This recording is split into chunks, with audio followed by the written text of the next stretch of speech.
This morning. Welcome back to Good Day Columbia. What if you could help someone living in your neighborhood just by enjoying a night out? You'd probably be all for it.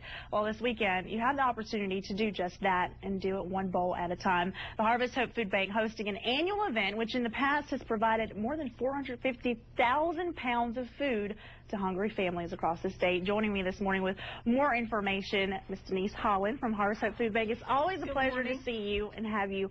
I can't believe it's already that time this year for the Empty Bowls event. Tell me how this event started and kind of how it's changed over the years. This event started really as a soup supper, and because we had all pottery, all bowls that were handmade, and it has grown from there. I think our first event we had probably about 100 people there. Wow. But we are now expecting 300 Friday night, and we have just 30 tickets left. There you go, so get them fast. That's right, they're going. But it has really grown to not only being some handmade art, pottery pieces, but some beautiful local art, statewide art, and then we have trips, 7 nights in St. Lucia, 7 nights in Barbados. We have 2 tickets to Kidney Chesney. I know a lot of people are wanting that. Lots of it's grown to lots of vacation time, some sports activities. We have 2 tickets in the Coke box for the Texas A&M game, baseball game. So lots of fun activities that people can have. We all have a lot of fun, and you get beautiful pieces to take back to your home. Definitely. As you see some here, I'm loving this guitar. I mean, it seems like y'all have something for just everyone. The musician loves. Perfect for them. Absolutely, everything. And some, again, we still have the local pottery pieces and all of that. So we have maintained the Empty Bowls pieces, which is very important.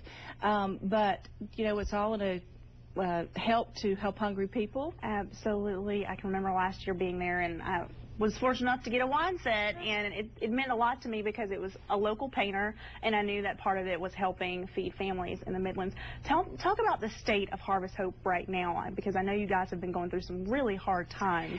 It is ongoing since 2007. We still have an incredible need of people being hungry, and we are entering the bottom period where resources still need to be high, but less resources are coming in. So this is a great way to help continue to feed people. We are still having long lines, and families are just struggling. But we did some interesting comparisons about a month ago, and we've known this for a long period of time, but when families come to us in our own emergency food pantries that we operate, and we can push out 90 to 100 pounds per person, we see them 3 times. Wow. And so then we've lifted them out of that dark place where it's unknown, they're fearful because they don't have food at home, to a place where they are self-empowered and can be on their own self-sufficiency. And that's important. And without the support of the public with financial